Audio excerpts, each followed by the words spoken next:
Hello and welcome back to Flag Football Update. I'm your host, JJ Robinson. Joining me as always is head coach Noah Mitchell. Noah, how are you doing today? Doing good. Good. Come off a good weekend. An amazing weekend. Yeah, feeling good coming into a Monday. Definitely.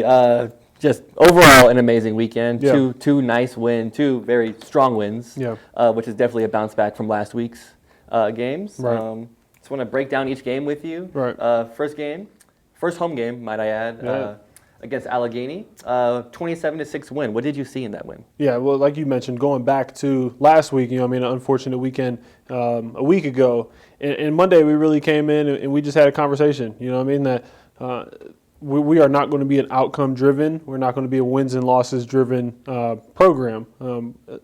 Our wins and losses are going to be directly reflected on how we perform each week during practice, right? We have a saying we're going to put a ticket into a Chinese raffle, right? And as many tickets you have in, the better chance you have to win. Well, each day we can put a ticket in that basket during practice, during the week, a better chance our ticket has to be pulled at the end of the week on Saturdays and being game day. So we did a really, really good job from Tuesday on out of putting in really good days of work, being locked in mentally, being focused. This was a week we were hurting for numbers. We had so many injuries and girls that weren't able to be at the game that we only could rely on 10 girls to go out there, and those 10 girls went out and gave everything they had and fought through a lot, but it was because of the week that we had that gave us the ability to perform the way we did Saturday.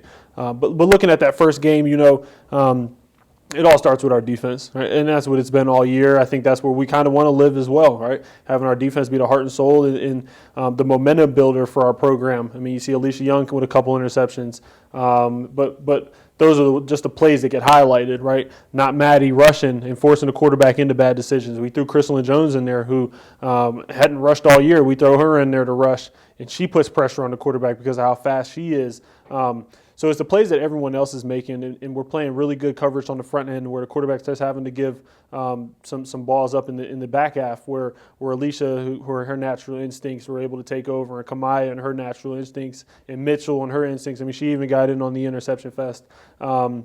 They were really able to do their part in the back half, but it was a result of the week and then a result of what everyone else is doing as well. It's not just one person going out there and making those plays. And then even on top of that, the offense seemed to pick it up a little bit. For sure. Like it stalled out the past couple of weeks, but this week we were finally being able to move the ball downfield and just make the right plays. Yeah, and I think it goes back to kind of what I was saying too, is how did we approach each day at practice, right? Me and Alana spent a lot of time having a lot of conversations. She sat up in the office for a little bit and we just talked, and I think that it did a lot for clearing her mind. It did a lot for recognizing that one mistake isn't going to ruin everything, right? There's still so many plays left in that game, and it gave her a lot of confidence. I kept seeing her confidence build and build and build throughout the week. And then on Saturday, where the confidence was able to flourish, right? She was able to trust Alicia. She was able to trust Kamaya. She trusts Mitchell. She trusted Emily. Emily made a couple big catches towards I can't remember which game it was, but she made a couple big catches. We run in a vertical. Maddie blocked her tail off. Bethany, who hasn't had to play much center this year, and Athena, who hasn't had to play much center this year, got in and did their part in the entire offense, which is able to make Alana's job a little bit easier. And then she relied on her legs a little bit, right? She wasn't too much of a statue. I think that's the one joke I kept telling her is you're not a statue, because she is fast. She is really athletic, and she was able to make the right reads when the read wasn't there to throw the ball. To use her legs and get big yardage and first downs and keep moving the chains. I agree. Just especially within practices that last week, just being able to, you had me put the cleats on and go chase them down to try and make sure they don't stand still. Like you said, they're like a statue in the pocket. Yeah. But flag football obviously is different than regular football. You don't want to stay in the pocket. You got to be able to get outside and make the plays. Right. So shout out to them. We took a little bit of a different practice approach for a day this week. But like you said, we had to put the cleats on, and we got some help from some people in the community to help out and give us some live looks. Like I said, we were hurting for numbers last week, so we had some people that were able to come out and help us put on a little bit of a show in practice, create kind of a game situation, and very grateful for that. All right, and then looking into the second game that we played, 34-0, biggest win plus shutout this season, I guess, in program history. Yeah. So making history every week, which is what we strive to do. What did you see during that game? Well, and I should have touched on this before, but let's go back to just the weekend in general. The support that everyone from the university came out and supported the heck out of that game, recognizing what the situation was, the first home game in women's flag football history here at Cal U, or Penn West, California.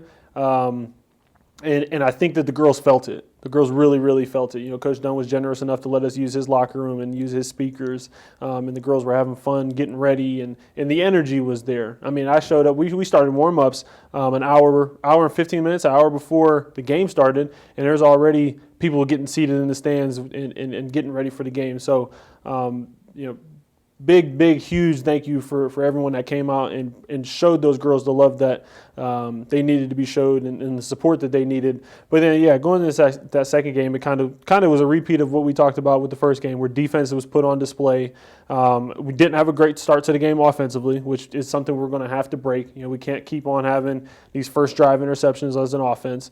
We got to break that. We got to break out of that. But like I said, defense was bend but don't break. You know, we get down into a situation where Allegheny is going to score the ball maybe on the 5 or 6 yard line, and you know we send in 2 rushers, and Maddie and Chrissy do a good job of heating the quarterback up, and then Alicia's able to play kind of center field there, read the quarterback's eyes, and take one all the way. So it just goes to, like I said, what our whole week was battling through a little bit of adversity from the week before against getting our butts kicked against Mercyhurst, and bouncing back in. Playing until the whistle, right? It was something I kept harping on. Play to the whistle, right? Just because they've drove the entire field on us offensively, just because our offense threw an interception, right? We still have an opportunity to take points off of the board, and that's what our defense stood up and did. I agree. I feel like we've done that all season long. We get into these bad situations down close to the goal line, and our defense just steps up and just makes a big play. The amount of defense we played in the red zone or goal zone, whatever it's called in flag football, just getting down there and then causing a turnover in that area, I feel like is one of our strengths. Yeah, we're doing a really, like I said, really good job of excelling defensively in general. But yeah, the whole bend but don't break, defend a blade of grass, you know, all about the next play mentality. Definitely, and then of course, like I said, biggest win so far this season, plus a shutout, just giving the team some confidence, giving them an extra day off this week as well. Yeah. Well, with us playing on Sunday this week, the girls. We're going to get an extra day off, and with how they performed on Saturday, and really in the entire week, because like I said, it's not just about the wins and losses, it's how we performed that entire week. The girls certainly did earn that extra day off, but the big thing tomorrow is going to be coming in and setting the groundwork back at the base level, right? The scoreboard's 0-0. We got to come back in. We got to put as many tickets back in that basket to give ourselves the best chance to win again on Sunday against the Slippery Rock team that's been playing a little bit here recently. All right. We'll be right back here on Flag Football Update with one of our athletes.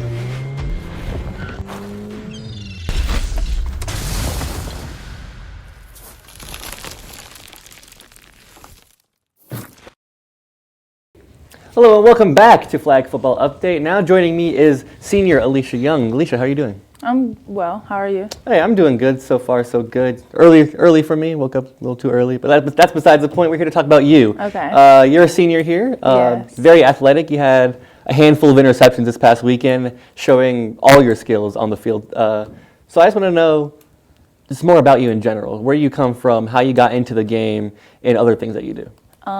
So I'm from McKees Rocks, PA. That's a small town outside of Pittsburgh. As far as flag football, I don't know. It's really just athleticism. I've never played before.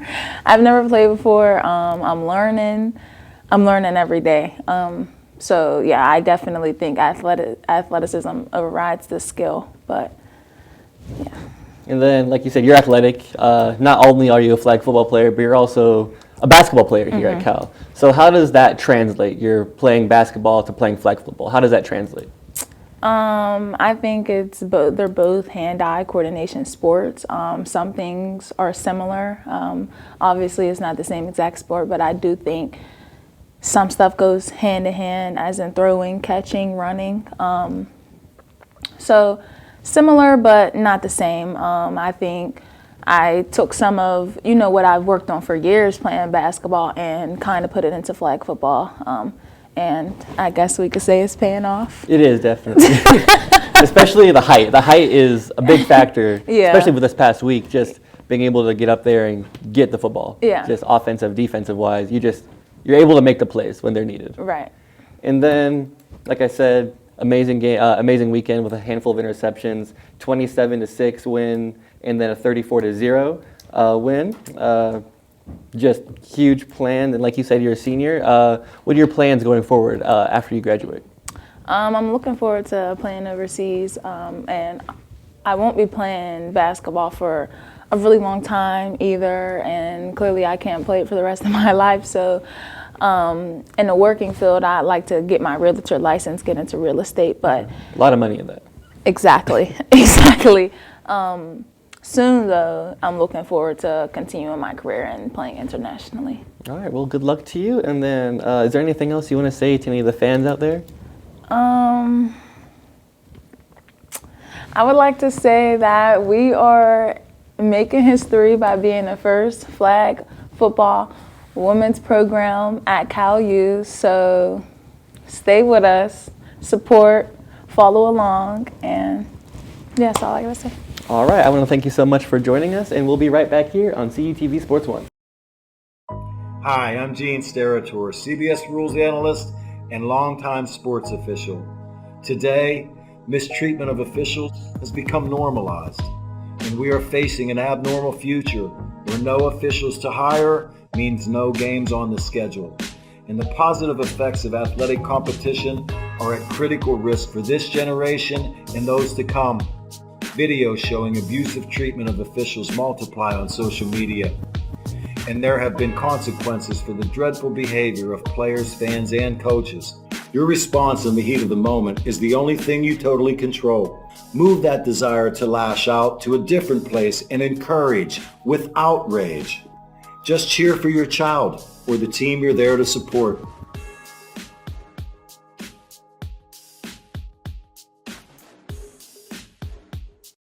Welcome back to Flag Football Update. We just got done talking to Alicia Young, one of our star players for the team. But Coach, time to look towards this next weekend. What we got going on? Yeah, got a Slippery Rock team coming in here that's been playing a little bit of ball recently. They're getting their program off the ground and running. I know one of the ladies that's been in charge over there helping the program get going. She's been at the forefront of what women's athletics has looked like on the professional level, semi-pro level, and then now what it's going to become on the college level. So they have athletes over there, some girls that have been part of some championship programs in high school, so they have the athletic ability to be able to play. So I'm looking forward to Sunday. Like I said, we're setting the groundwork back at base level, going in with a 0-0 mentality, and giving ourselves the best chance to win going into Sunday. All right, and then it's also kind of fun. It's a PSAC school. Yeah. Not a lot of schools in the PSAC that have the flag football program. We're one of the, one of two, as far as I know. Yeah, in the like I said, in the PSAC, I think we could potentially be the only one playing on that varsity level. A lot of people were talking about Mercyhurst being a part of that one. They forget they left for the NEC a couple years ago. But yeah, we might be the only one. But I know there's a bunch of teams in the area that are doing like the club level or the intramural level of flag football and have been competing a little bit. But like you talk about that PSAC Slippery Rock Cal thing is always been something that was extremely, extremely important for me. I never got to beat those guys when I was playing against them. Only got them as a coach. So now to kind of renew that rivalry in my mind, in my heart, in a different perspective, it certainly has lit the fire under me to try to do what I need to do to get these girls a win this weekend. All right, and then it is another home game. Yep. This time there might be some pregame festivities going on. Yeah. So the rumor is that it's going to be a pretty large tailgate. They're trying to put on a cornhole tournament, a couple food trucks. I think there's a taco truck where the first 100 guests that get there get a free taco. So another fantastic opportunity to come out and support these girls that are making history for the university and setting the groundwork for what this sport's going to be going forward. But then also a way for fans to get involved and being able to enjoy that environment and create that college tailgate environment themselves. So it's a really cool opportunity, really nice weekend coming up. I think the weather's supposed to be just perfect, not too hot, not too cold. So come out and support these girls and get hopefully get to see some more fun flag football. Definitely. Even like last week, you said there was a nice turnout, even just a couple hours before the game started. Seems like we're going to have a nice turnout, especially with all the other stuff going on before the game. So we're going to have a nice crowd and then hopefully go put on a good game. Yeah, well, Coach Dunn always said if you win, they'll show up. So we just got to keep winning so that people will keep wanting to show up. Right. And then that's all I got. Anything you want to say for the fans like you always like to do? Yeah, no, like I said, I kind of gave that spiel a little bit earlier, but come out, support. These girls deserve it. They've been working their tail off all year due to some scheduling issues. This could potentially be the last one that these girls have at home this year. So certainly got to come out. Certainly come support these girls. Enjoy the tailgate that the university's putting on and the students are helping out with. Getting that cornhole tournament. Go ahead and compete yourself a little bit. And then I think they're doing a little bit of a meet the team table too. So come in after the game and get to talk to our girls, get to know them, and kind of see what we're trying to build here with Penn West women's flag football.